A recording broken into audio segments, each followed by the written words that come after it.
Muy buenas noches, estimada audiencia. Soy Yersin Perales y les doy la bienvenida a Conexión Jurídica El Dominical, este programa informativo que se encarga de recopilar la información más relevante de todo el acontecer nacional e internacional político, por supuesto. Agradeciendo como siempre su fidelidad, vayamos con el primer bloque informativo. Gobierno decidirá este viernes 7 si otorga salvoconducto a la ex premier de Pedro Castillo. Pero antes tenemos mención, me dice producción allí. Hace demasiado calor, yo me estoy zancochando acá, Renzo está todo veraniento. Precisamente por eso el manga corta. Curso de preparación para evaluación del estudio del caso JNJ. Este nuevo curso que está aperturando la Escuela de Gestión Pública y Derecho, EGPUT, que tendrá de modalidad vía Zoom, modalidad virtual, y que iniciará este 10 de noviembre, así que faltan solo 5 días. 5 días para que inicie este nuevo curso que estará certificado por el Colegio de Abogados de Ayacucho. Ya sabes, nos puedes contactar por el número que está en pantalla, posterior derecho, y también lo puedes hacer por nuestras redes sociales y también por nuestro portal web egput.com. Así que ya sabes, curso de preparación para la evaluación del estudio de caso JNJ. No te quedes sin tu vacante.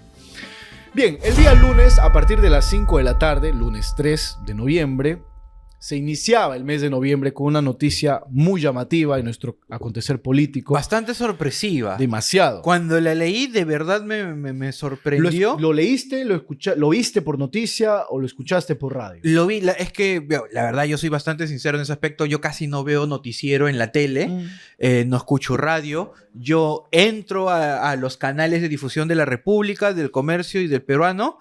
Y primero leo el encabezado. Y si me llama la atención, entro a leer la nota completa. Y entro cada 2 horas, ahí entro y veo qué noticias, novedades hay. Y entro como siempre a la nota de la República y de repente me sale lo de Betsy Chávez. De que ha pedido asilo, ha sido asilada. Era confirmación. Y esta declaración lo hizo en un comunicado oficial el canciller, también ministro de Relaciones Exteriores, Hugo de Sela, del gobierno transitorio de José Gerí. Anunciaba que la Embajada de México había asilado a la ex premier de Pedro Castillo, Betsy Chávez, algo que en algún momento ella había negado de que no lo iba a hacer, de que no tenía intenciones de hacerlo. Asimismo, rechazó una supuesta narrativa, Hugo de Sela, canciller peruano, de persecución política, que es la principal esencia para que se proceda a asilar a una persona. Asimismo, Betsy Chávez hay que tenerlo en cuenta también que esta narrativa nace desde su ausencia en las 3 últimas audiencias de su juicio en contra, investigada por coautoría del fallido golpe de Estado de Pedro Castillo del 7 de diciembre del 2022. Pero ahora, la expectativa está en si el gobierno de José Gerí le va a otorgar el salvoconducto.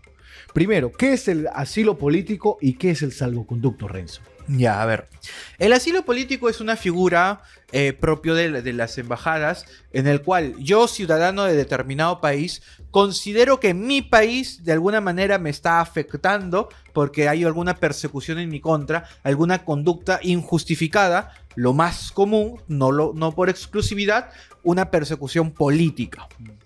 Aunque hay otras condiciones, como un tema de mi país me está persiguiendo por un tema de discriminación racial, o discriminación étnica, discriminación xenofóbica, etc. O sea, es una de las, sí, la discriminación política o persecución política es una. En la cual, en resumidas cuentas, yo digo que el Estado me persigue por un tema que no es legal, sino es político, pero lo quieren disfrazar de un tema legal. Como que me están inventando un proceso, pero detrás del proceso hay razones políticas, porque me han querido sacar del poder, no quieren que postule, etcétera, etcétera, etcétera. Y esta persecución me va a afectar en mis derechos fundamentales, principalmente, no exclusivamente, el tema de libertad. Así que yo acudo a una embajada, y la verdad puede ser cualquier embajada, y yo solicito un asilo. Una figura política del derecho internacional en el cual este país me va a proteger, me va a resguardar. Y como el territorio físico de las embajadas no se considera territorio peruano, sino se considera territorio extranjero del país al que pertenece la embajada. Intocable. Intocable, inmutable. Si no, nos metemos en problemas internacionales muy fuertes. Así que como como por ejemplo la policía o las Fuerzas Armadas no pueden entrar a la Embajada de México ni a ninguna otra, pues yo entro y adentro me van a mantener, me van a asilar. Ese es la figura del asilo político. Y luego viene la figura del salvoconducto, que va de la mano, en la cual la embajada, ya no a título personal, la embajada le exige, es una exigencia, no es un pedido, al país donde se encuentra esa embajada, de que le otorgue vuelos libres o no intervenga ni interrumpa en los vuelos de entrada y salida relacionados a la embajada. Es decir, va a entrar un vuelo diplomático, por ejemplo, al país. El Estado no puede como que controlar, regular, prohibir, solo puede asegurarse de que entren y salgan todo en orden. Lo que está pidiendo la embajada es esta salida libre para Betsy Chávez, que va a salir probablemente en un avión mexicano, que le permitan el ingreso al país de este avión mexicano, que le permitan salir a Betsy desde la embajada hasta el avión y luego que salga del país. Esa es básicamente la figura del salvoconducto. Es decir, el gobierno le tiene que dar las garantías a la embajada mexicana para que no interfieran en la llegada desde la embajada de México hasta el aeropuerto a Betsy Chávez. Como regla, sí. Porque es un deber de todos los estados al momento en que se aceptan las relaciones diplomáticas. El solo hecho de tener una embajada genera la obligación para el estado que tiene estas embajadas de cumplir con ciertas garantías dentro de ellas este salvoconducto.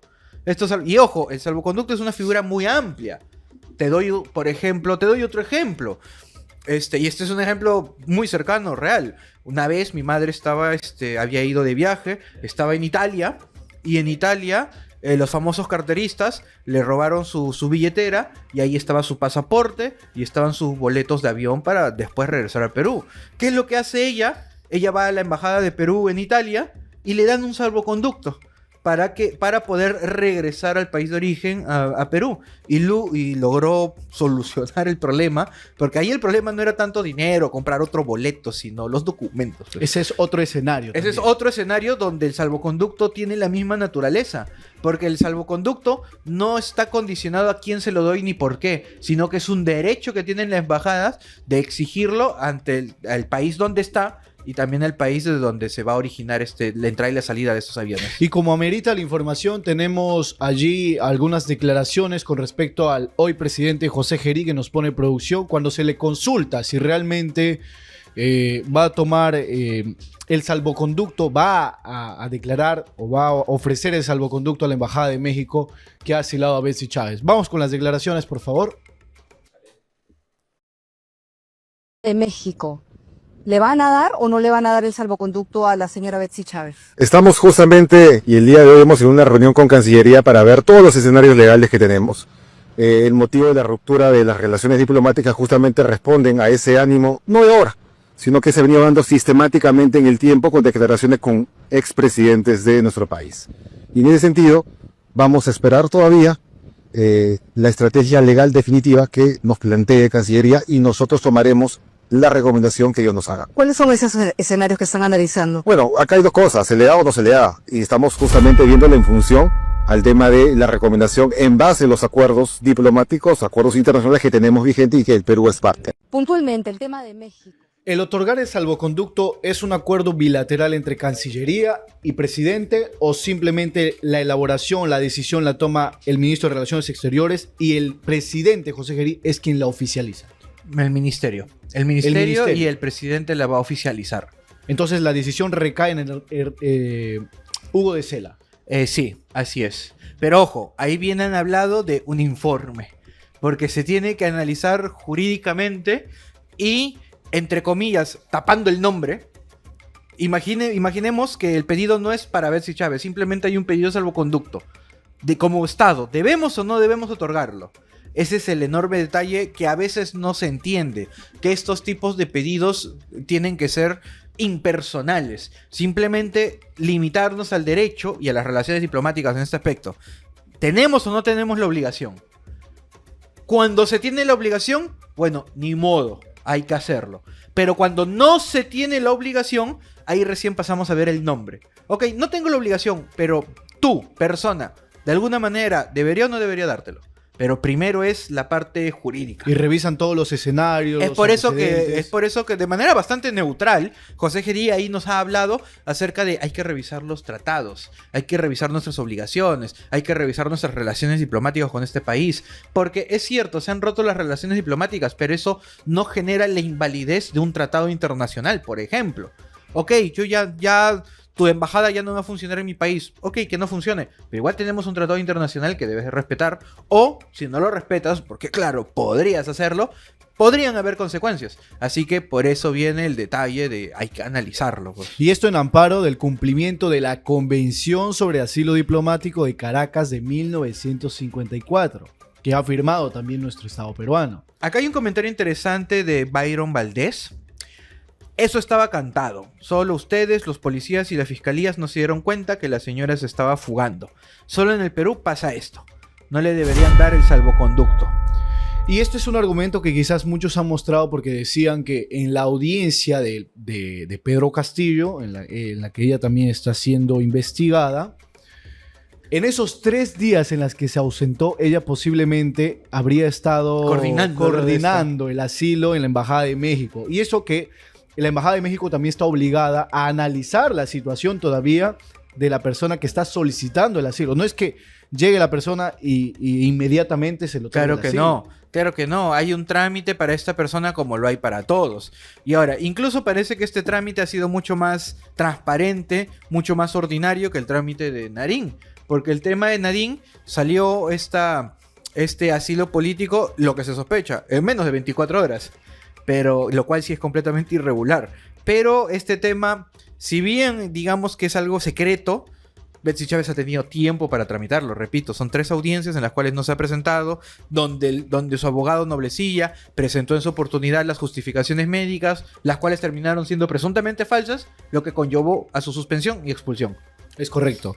A ver, tengo aquí unas declaraciones. El ex ministro de Relaciones Exteriores, Javier González Olaechea, quien también fue canciller, señaló en unas declaraciones en Canal N lo siguiente. Dice, ningún vehículo no puede subir a un avión sin autorización expresa del Estado peruano. Asimismo, también argumentó, en el momento que baja de un automóvil, si es que en todo caso, en el escenario, si es que en todo caso no se le otorga el salvoconducto a Betsy Chávez. En el momento que baja de un automóvil con placa diplomática, que está protegida de acuerdo a la Convención de Viena, en ese momento se interviene a la señora Chávez y se la regresa. Y ahí sí cree él que la prisión preventiva va a regresar al estatus del cual nunca debió salir. Esto haciendo referencia al fallo del Tribunal Constitucional que anuló toda su prisión preventiva. Anuló la prolongación de prisión preventiva. Perdón. Detalle importante porque desde mi perspectiva el TC hizo bien en anular esa prisión preventiva. Argumentos jurídicos sólidos, repito, yendo más allá del nombre, yendo más allá del odio, argumentos jurídicos sólidos para anular la prolongación de prisión preventiva. Hizo valer los derechos. Exacto, de ella y de El todos, debido porque proceso. son derechos por igual. Pero acá se tiene un punto interesante. Si es que hipotéticamente se le llegara a capturar, hay presupuestos para peligro de fuga. Claramente hay presupuestos para peligro de fuga. Y aunque falte poco para la sentencia, lo más probable es que se le pida la prisión preventiva. Ahora, ese detalle de no podemos intervenir vehículos diplomáticos, pero en el instante en que se baje e intente subir al avión, la detenemos, es correcto. Pero al mismo tiempo, abusar de ese vacío legal puede implicar una figura de abuso de derecho. Porque la naturaleza de esta protección diplomática que tiene no debe analizarse de manera literal, sino debe analizarse desde una perspectiva ratio legis, que es, si yo te doy esta ley, ¿cuál es la razón de la ley? Ejemplo clarísimo, la ley es no fumar en lugares públicos, ok, pero ¿cuál es la razón de esa ley? La razón de la ley es cuidar la salud pública. No está textualmente en la ley, pero es la razón detrás de lo que se lee en la norma. Ahora, si la norma dice no podemos intervenir los vehículos diplomáticos, ¿cuál es la razón de esa ley? Pues es la protección a la inmutabilidad de este tipo de personal que se desplaza. Así que ahí estaríamos ante una figura de posible abuso. Hemos rescatado allí, bueno, quiero leer los comentarios. Producción, si puede ir alistando los videos que tenemos con respecto de algunos abogados penalistas. que se han pronunciado sobre el salvoconducto, si es que se debe o no dar o otorgar este salvoconducto a la ex premier Betsy Chávez. Ruth Rivas nos dice, pero Nadine Heredia, sentenciada, se fugó a Brasil y allí todos dijeron amén. Claro, porque hoy en día existe el argumento de que, o sobre todo la decisión de Hugo de Sela, del gobierno de José Gerí, de romper relaciones diplomáticas, y con esto entramos al siguiente titular, que también tiene que ver mucho. Perú rompe relaciones diplomáticas con México por darle el asilo a Betsy Chávez. Y lo que dice Ruth Rivas, nadie se inmutó cuando Nadine Heredia, ya con sentencia condenatoria, fue asilada por la Embajada de Brasil. Bueno, eso de nadie se inmutó, creo que se referirá a las autoridades, porque hubo... Claro, por supuesto. Zozobra colectiva, hubo un tema ahí de indignación popular, yo me incluyo. Fue algo extremadamente sorpresivo y que genera esa insatisfacción, ese tufillo de derrota, a pesar de que ha sido en teoría correctamente condenada. Ahora, no se rompieron relaciones diplomáticas con Brasil. ¿Por qué? Porque a diferencia de México, con Brasil no habían antecedentes de críticas, malos comentarios, malas acciones, entre comillas, pero con México ya hay autoridades, su presidenta, que ya más de una vez ha hecho de esas pequeñas indirectas a nivel nacional mexicana en contra de nuestro país. Así que ha sido una suma de pequeñas conductas que se ha ido aglomerando hasta que finalmente la gota que rebalsó el vaso ha sido este pedido de asilamiento político. Pues. Definitivamente se ha evidenciado, sobre todo desde su expresidente, que ya no... Que no vienen estos comentarios por parte del gobierno de México, sino vienen de su anterior gobierno, que era de Manuel López Obrador, que también respaldaba a Pedro Castillo y criticaba la supuesta usurpación de la entonces presidenta Dina Boluarte. Y hoy en día, con la presidenta actual, Claudia Sheinbaum, actual presidenta del gobierno de México, también continúa esa narrativa, que Pedro Castillo... No se deslindó de esos comentarios. No se deslindó de los pudo comentarios. haberlo hecho en su momento, pensando en, es algo que quedó en el gobierno pasado, pero se está trasladando a este nuevo gobierno. Pues. Es correcto. Entonces, a raíz de todos estos precedentes, ya desde el anterior gobierno de López Obrador, hoy Claudia Sheinbaum, entonces el gobierno peruano decide romper relaciones diplomáticas. Pero vayamos a escuchar qué es lo que dijo Wilber Medina, abogado constitucionalista en el programa de RPP, con respecto al salvoconducto de Betsy Chávez. A través de la Cancillería, primero expresar su rechazo, luego romper relaciones diplomáticas con México. Yo creo que lo que corresponde es no otorgarle el salvoconducto. No otorgarle el salvoconducto porque ese es derecho del Estado territorial. Así como hay derecho del Estado asilante, él evalúa y considera que ella es una perseguida política, y no nada de eso ha ocurrido. Ella ha sido partícipe de un golpe de Estado y está siendo juzgada por esta conducta que quería romper el orden constitucional. Por lo tanto, no está tipificado. La fiscal, y además la propia Convención de Asilo establece que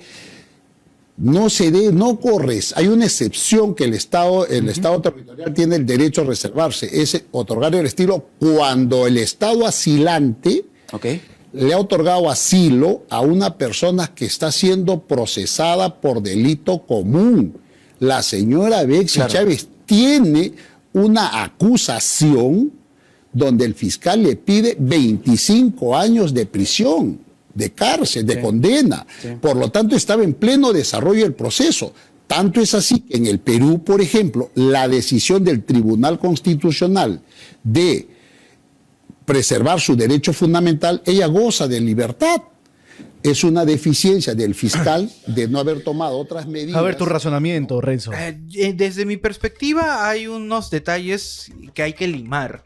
O sea, siempre se habla de la soberanía estatal, lo cual es correcto. Nosotros somos un país soberano y en nuestro territorio hacemos lo que, entre comillas, queremos, a través de nuestras autoridades, por supuesto.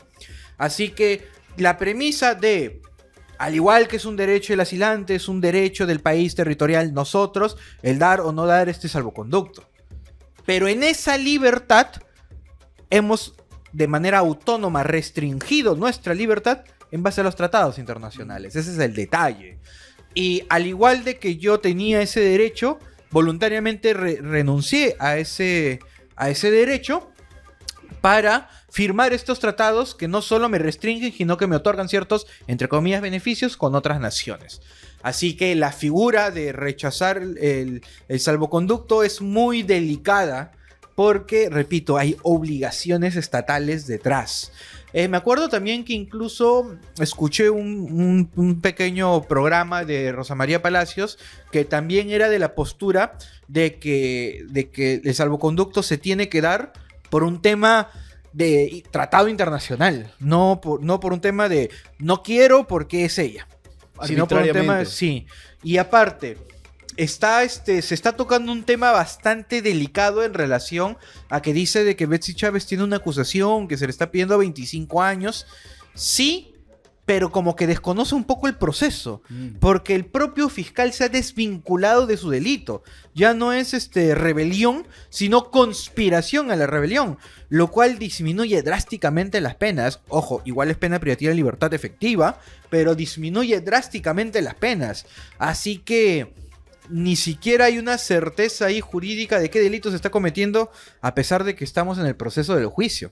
A ver, ahora para ir cerrando ya el tema de Betsy Chávez, con respecto a su juicio, el día de ayer el Poder Judicial decidió no declarar la reo contumaz a Betsy y continuar con el juicio hasta su sentencia.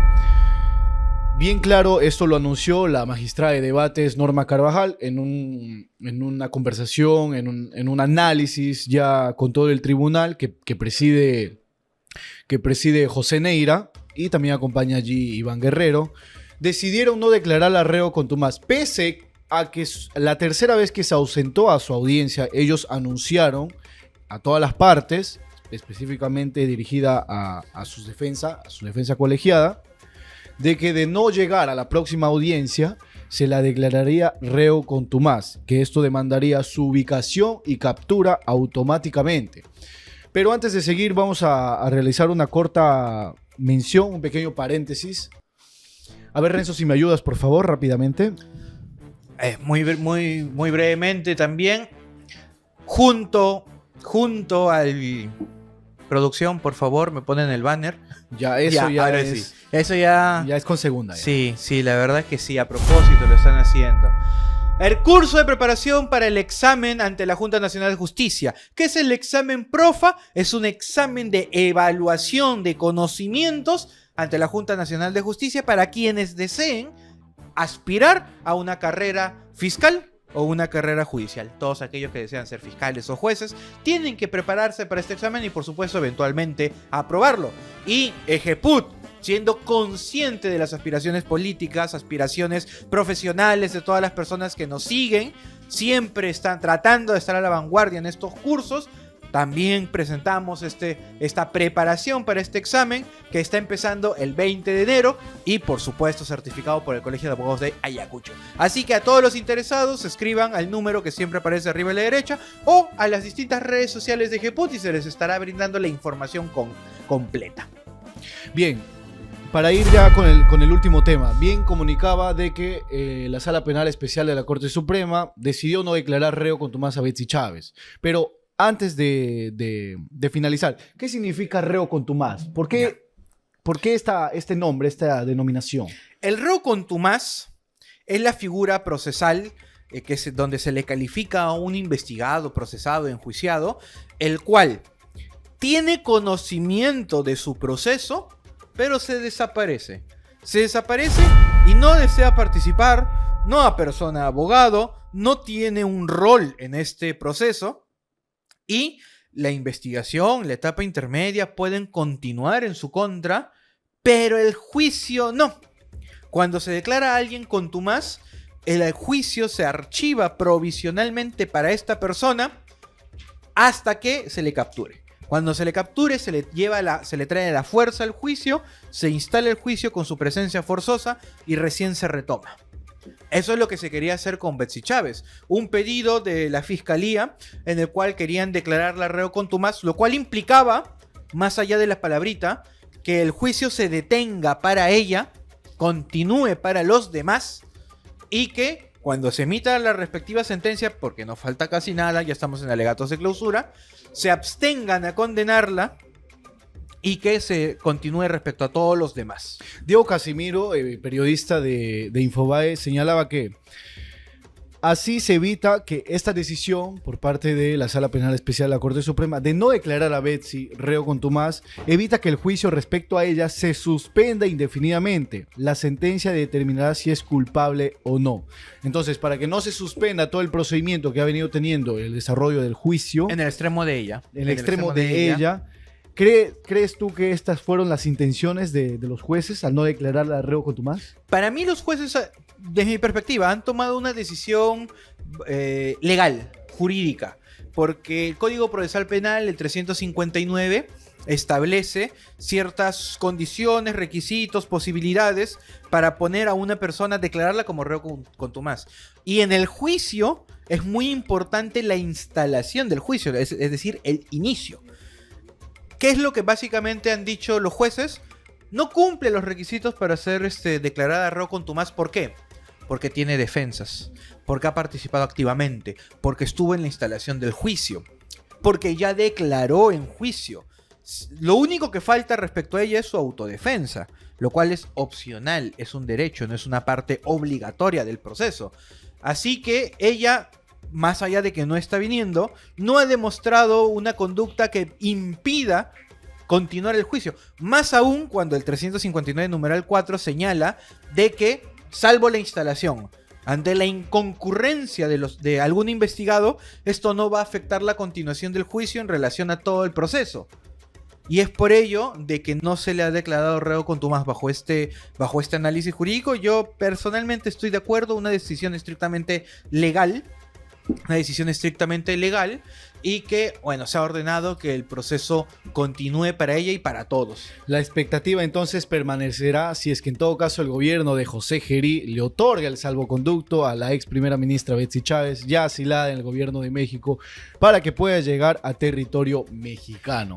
Acá algo interesante, como un datito extra que me han comentado la doctora Catherine Lamadrid, que nos ha estado viendo un poquito más temprano, es que no fue un pedido únicamente de declaración de reo contumaz, sino que el abogado de Betsy Chávez, en ese momento quien se presentó, Barrenzuela, si no me equivoco, presentó su renuncia.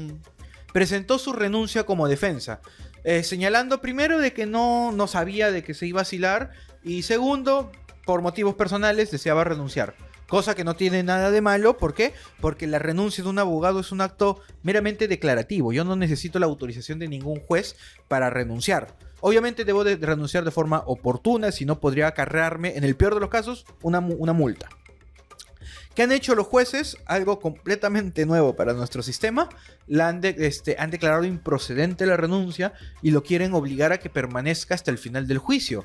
Situación completamente inverosímil en nuestro sistema, porque está afectando la libertad de trabajo de este abogado. Un abogado, más allá de él, cualquier abogado tiene la libertad de patrocinar a quien quiera y dejar de patrocinarlo cuando lo estime conveniente.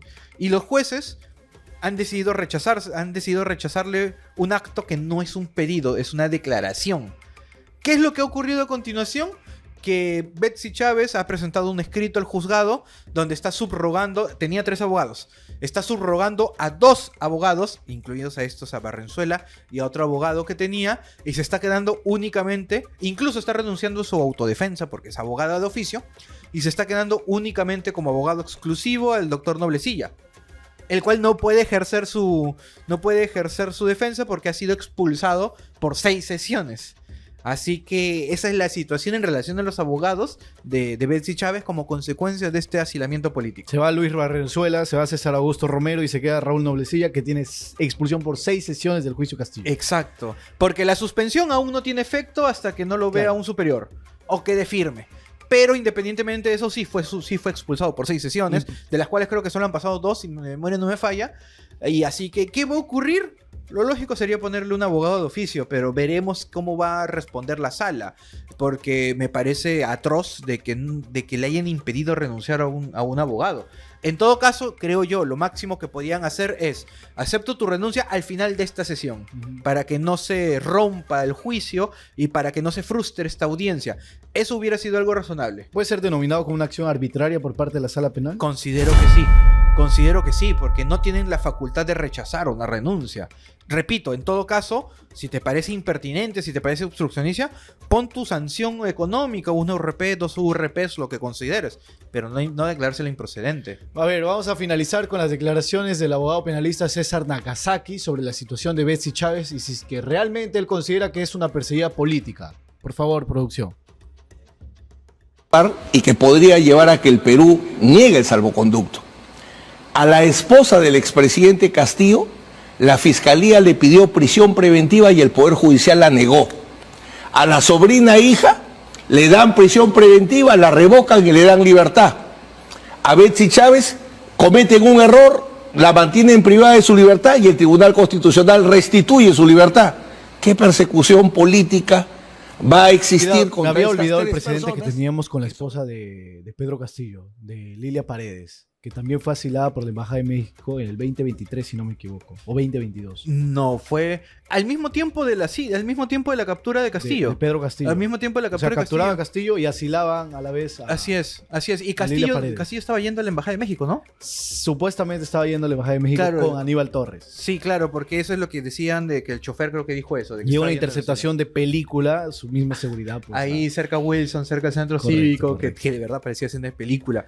También había olvidado ese pequeño detalle, de pequeño pero importante, siempre el doctor Nagasaki muy preciso con sus intervenciones, pero bueno, su postura es, yo comparto la postura, de que Betsy Chávez no es una perseguida política, es una perseguida por un acto criminal y está... Bueno, este comentario a algunos puede que les agrade, a otros que no, Impopular. pero está siendo procesada con las garantías de ley. Podría entender la crítica de que digan de que está siendo procesada con ciertas vulneraciones, como el tema tal vez del juez, como el tema de los plazos, su prisión preventiva, pero finalmente está teniendo un proceso penal. No estamos ante un juzgamiento paralelo al Poder Judicial, sino que en teoría se está llevando el procedimiento adecuado. Bien, estamos llegando a la parte final del programa del día de hoy en Conexión Jurídica. Vamos a estar a la expectativa de todo este acontecimiento que llevó al asilo de Betsy Chávez en la Embajada de México. El gobierno hará lo propio, tendrá que manifestarse si es que lo otorga o no el salvoconducto a la ex primera ministra. Justo el siguiente programa es el lunes, así que ahí ya tendremos la respuesta. Seguramente. Así que ahí ya la estaremos comentando y esperemos sobre todo de que se compartan los motivos de la respuesta. Sea un sí o sea un no, que haya un comunicado público por el Ministerio de Relaciones Exteriores explicando por qué han tomado esa decisión. Renzo, para despedirnos, exclusivo para miembros, por favor. Como siempre venimos señalando desde hace ya 2 meses me parece, Ejeput está brindando un servicio para todos aquellos a los que deseen formar parte de nuestros miembros. ¿Quiénes son los miembros? Las personas que se suscriban, acá en nuestro canal de YouTube. ¿Cuánto cuesta? Cuesta el equivalente de 2 gaseosas, es decir, lo redondeamos siempre a 5 soles, el cual es un pago mensual que te brinda bastantes beneficios. ¿Cuáles son los beneficios que Ejeput te brinda a través de esta suscripción como miembro? Bueno, como ustedes saben, Ejeput desde hace muchos años se caracteriza por brindar muchos cursos. Estos cursos, que también son presenciales o son virtuales, pues son grabados. La pregunta es, ¿qué hace Ejeput con estos cursos grabados? Información, por supuesto, de primera. Pues lo sube a nuestro canal de YouTube exclusivo para miembros. Exclusivo para todas aquellas personas que deseen pagar estos 5 soles y tienen acceso a todo el material que Ejeput de una manera muy celosa ha ido recopilando a lo largo de los meses y los años. Así que a todos aquellos que deseen formar parte de esta familia son bienvenidos a formar parte de los miembros y así también nos ayudan a poco ir mejorando los servicios que brinda Ejeput. ¿Por qué? Porque claramente tienen un costo, el cual muchas veces se gana, se reinvierte, mejoramos el set, mejoramos las cámaras, traemos a más invitados, pero siempre en ese afán de querer mejorar, es cierto e innegable, necesitamos del apoyo económico de todos los que voluntariamente deseen apoyarnos. Así que todos están invitados a formar parte de los miembros. Y la expectativa aún se mantiene por el asilo político otorgado por parte de la Embajada de México a la ex premier Betsy Chávez. Sin embargo, lo que más ha llamado la atención esta última semana fue el comunicado de Hugo de Sela, quien preside el Ministerio de Relaciones Exteriores del Ejecutivo de José Gerí, y es anunciar el rompimiento de las relaciones diplomáticas entre ambos países. Sin embargo, también se ha debatido mucho la figura o calificación de lo que significa persecución política, y lo último que sabemos respecto a esta noticia es el comunicado de prensa, también mejor dicho, por parte de Cancillería, anunciando, no todavía si es que le va a dar el salvoconducto o no a la ex premier, sino que va a conversar y va a enviar un informe a los países que conforman el Tratado Internacional de Asilo Político de la OEA para aclarar la desnaturalización de esta figura de persecución política. Vayamos al siguiente bloque informativo. Bien rápidamente, tras la suspensión de Del Espinosa, toma la batuta Tomás Aleino Gálvez, manera interina, pero la fiscal adjunta suprema provisional, que es la fiscal, la doctora Alejandra Cárdenas, como sabemos, en una audiencia anterior habría evidenciado ante el tribunal sobre un presunto plagio de Patricia Benavides que habría utilizado en el concurso del 2022 de la Junta Nacional de Justicia para ocupar su puesto como fiscal suprema.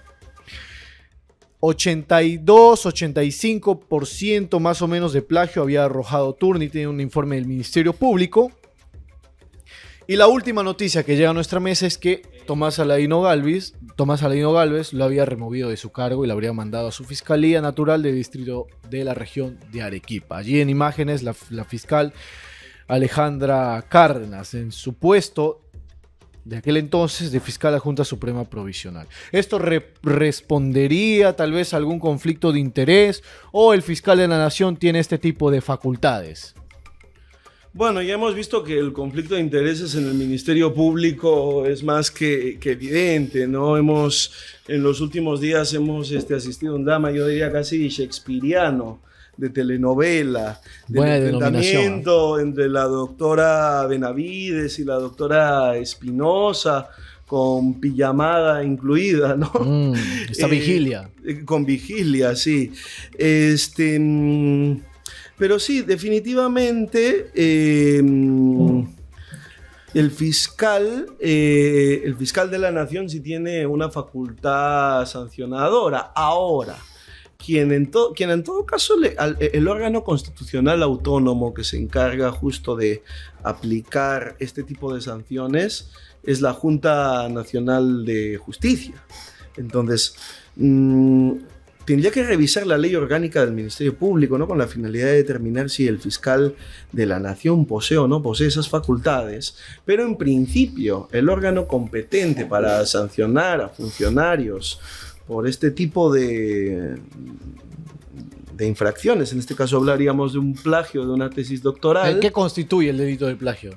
Bueno, en este caso, en la elaboración de un documento, en este caso académico, que ha sido elaborado por otra persona, sin realizar las citas correspondientes. Ahora, también tenemos que hacernos, yo creo, otra pregunta importante, que es, esta fiscal Alejandra Cárdenas cometió ese delito cuándo lo cometió y si lo cometió en ejercicio o no de sus funciones. Entiendo que no lo habría hecho en ejercicio de sus Patricia funciones. Benavides.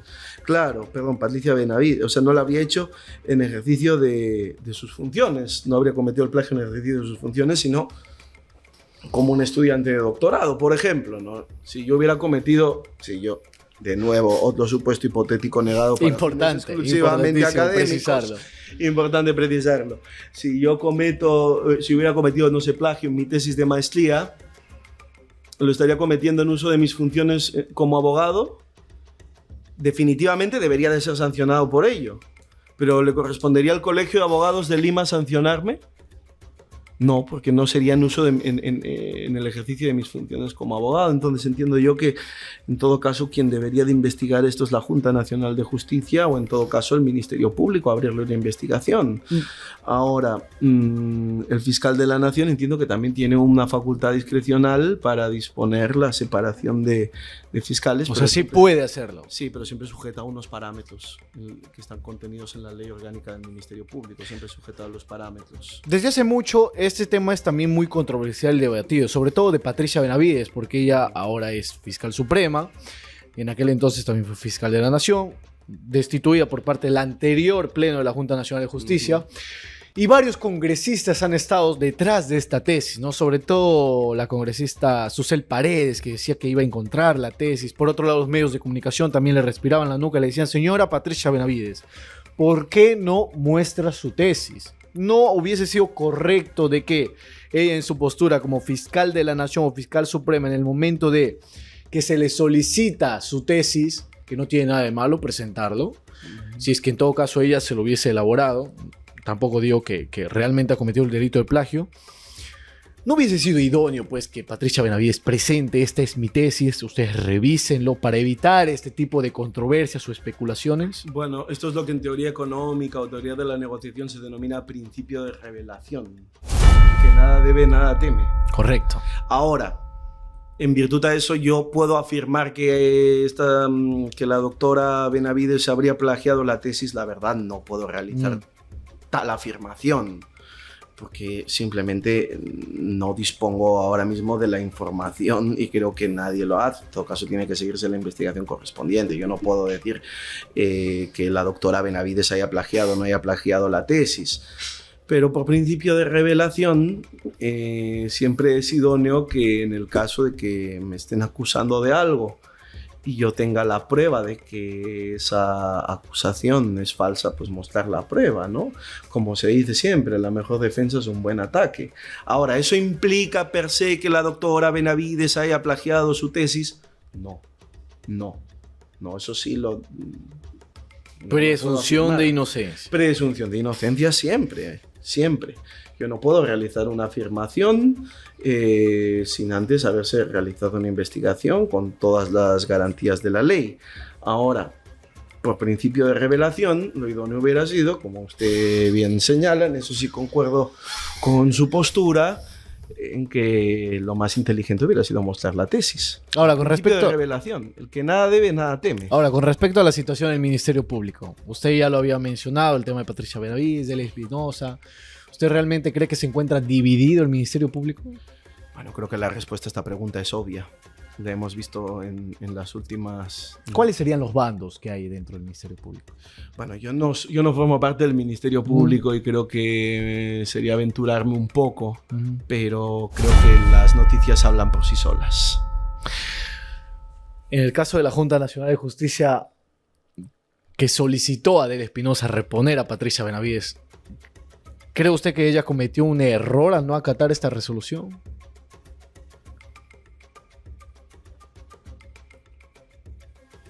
Tendría que haber acatado. Ella cuestionó la disposición de la resolución de la Junta Nacional de Justicia porque, ahora no recuerdo el nombre, no estaba presente uno de sus integrantes en el momento. Yo lo que creo... Francisco Tábara, correcto. Francisco Tábara Córdoba, gracias por recordarme el nombre. Él había sido, si mal no recuerdo, vocal del Jurado Nacional de Elecciones previamente. Bueno, el doctor Tábara no estuvo, ¿no? Entonces ella lo cuestionó en mérito a ello. Lo correcto hubiera sido, en este caso, que se hubiera acatado la decisión. ¿Por qué? Y lo voy a decir con argumentos nuevamente meramente técnicos. ¿Qué señala la Ley de Procedimiento Administrativo General, artículo 9? Todo acto administrativo se presume válido hasta que se demuestre lo contrario. Un acto administrativo puede estar viciado. No digo que lo esté en este caso, digo que puede estar viciado. Pero hasta que no se declare nulo ese acto administrativo es válido y por ende debe de cumplirse, nos guste o no.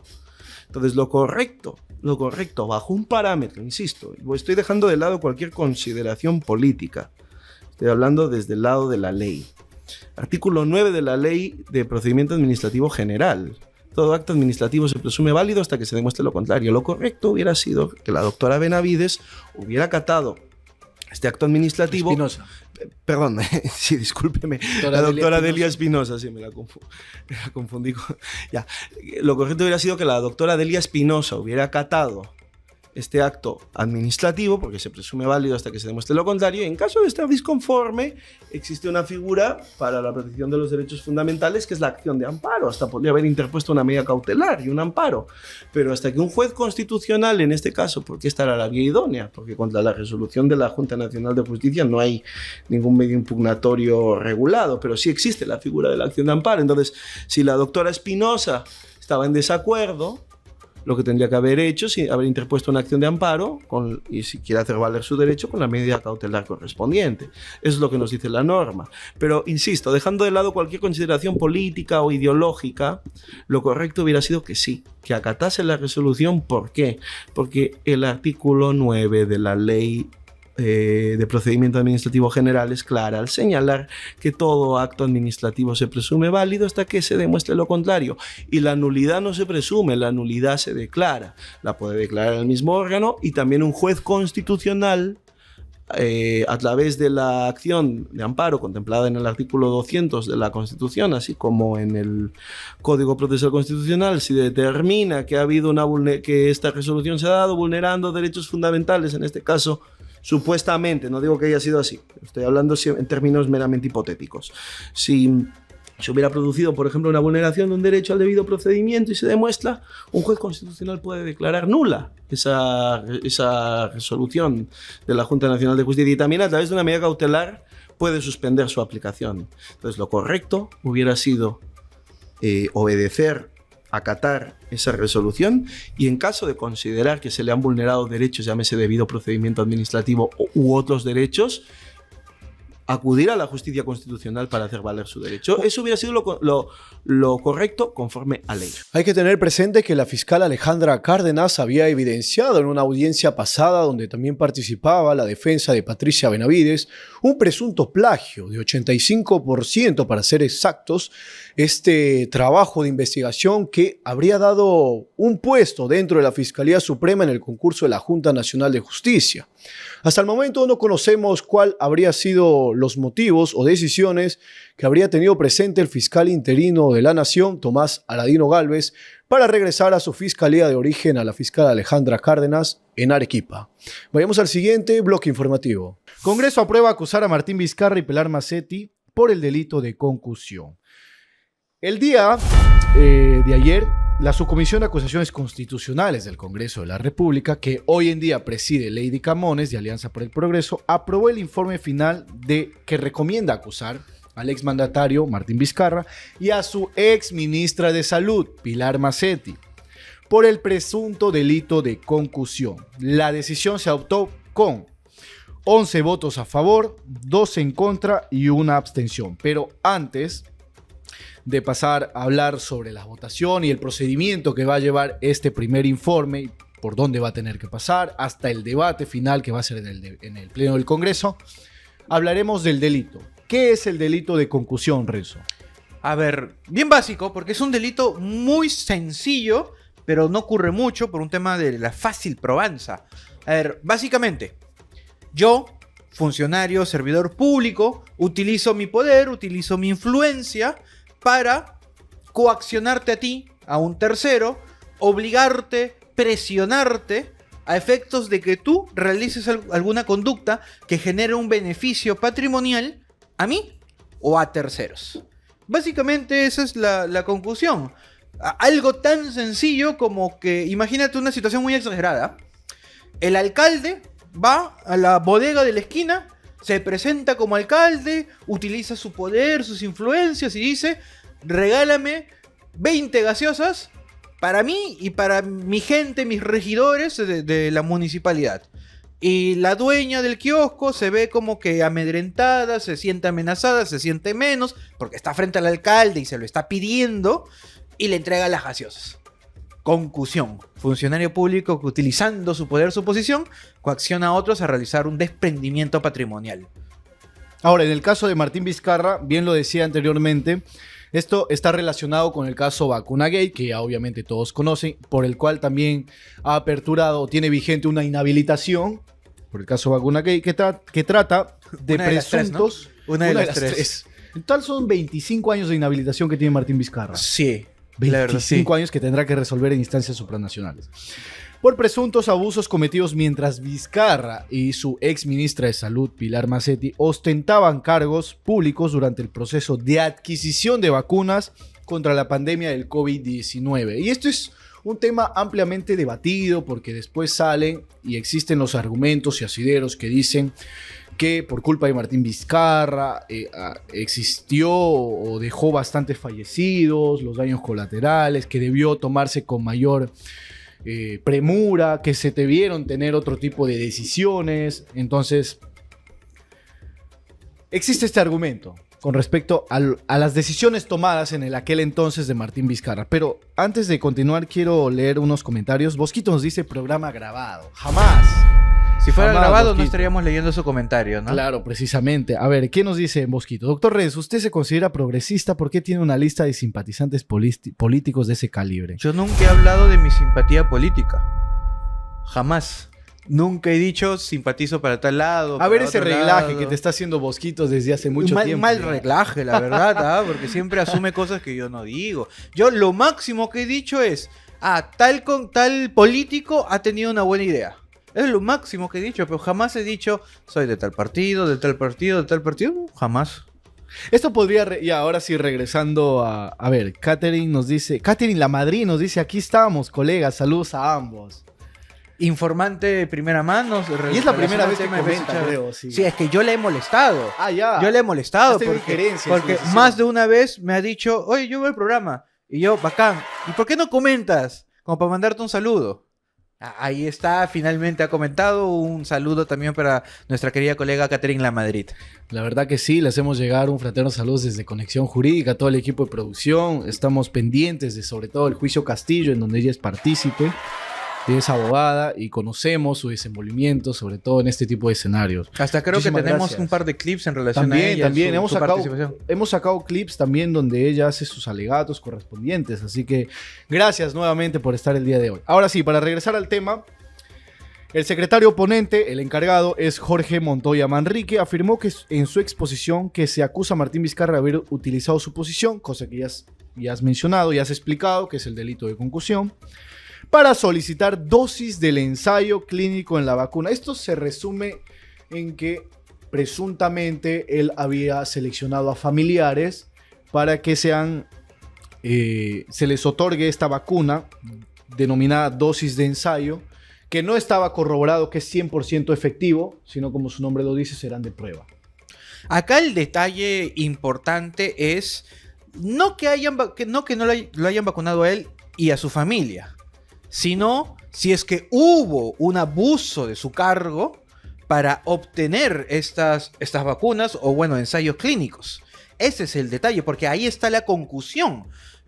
Porque si Sinopharm, escenario hipotético, si Sinopharm viene y como es el presidente, yo, empresa privada, de alguna manera estoy entrando a hacer negocio contigo, te ofrezco también ensayos clínicos para tus allegados.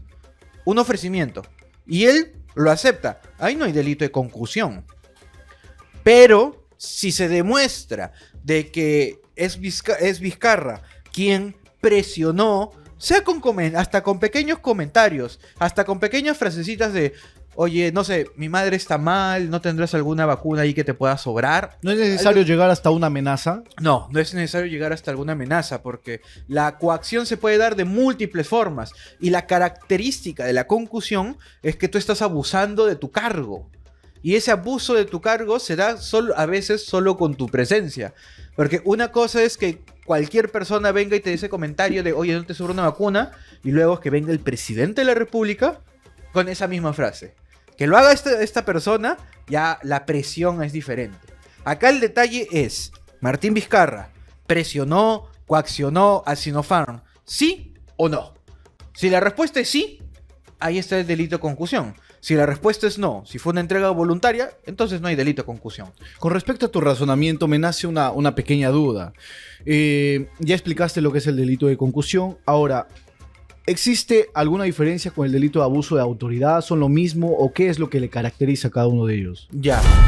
El abuso de autoridad es un delito más genérico, el concusión es específico. En la concusión hay un desprendimiento patrimonial. En el abuso de autoridad, no. En el abuso de autoridad, tú ejerces tus funciones plenamente como funcionario, pero estás, valgan redundancias, abusando de la misma. Ejemplo, yo, policía, tengo derecho a detener personas, pero sería un abuso de autoridad que, no sé, me voy a un parque y de manera injustificada empiezo a detener a todo el mundo y los llevo incluso a la comisaría para identificar. O sea, ese policía está cumpliendo sus funciones, pero está haciendo un uso abusivo de sus funciones. Okay. Ese es el abuso de autoridad. Y no necesariamente hay desprendimiento patrimonial. Pero concusión, hay coacción, hay amenaza y hay desprendimiento patrimonial. Esas son las diferencias. Entendible tu razonamiento. Ruth Rivas nos dice: buenas tardes, Ejeput, disculpen la demora, pero no encontraba enlace. Buenas tardes, Renzo y Jersey. Gracias, Ruth Rivas. Ahí vemos un saludo también para Ruth Rivas, un gusto siempre tenerla presente.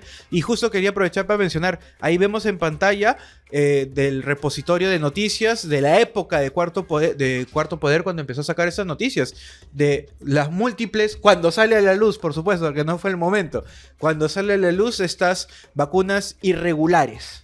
Básicamente, el famoso vacuna gay, como se le nombró en su momento. Bueno, aún esto es recién el informe final dentro de la subcomisión de acusaciones, luego tendrá que evaluarse en la comisión permanente y finalmente esto será debatido, si en todo caso se aprueba, en el Pleno del Congreso. Así que altas están las expectativas, sobre todo en el conjunto y en el bagaje de todas las denuncias e inhabilitaciones y procesos judiciales que va teniendo el expresidente Martín Vizcarra. Y continúan las afrentas en contra del expresidente Martín Vizcarra. Tengamos presente que ya cuenta con 3 inhabilitaciones vigentes, es decir, aproximadamente 25 años que no podrá ejercer la función pública.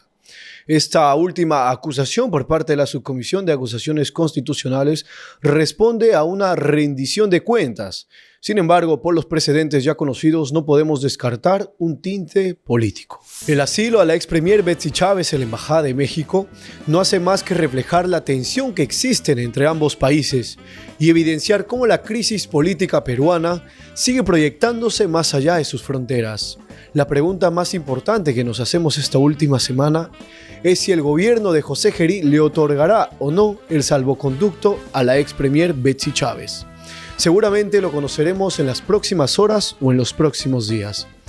Esto fue Conexión Jurídica, el dominical. Recuerda que estamos y todos los domingos a las 9 de la noche. Y no olvides que este programa llega gracias a Ejeput, la mejor formación jurídica.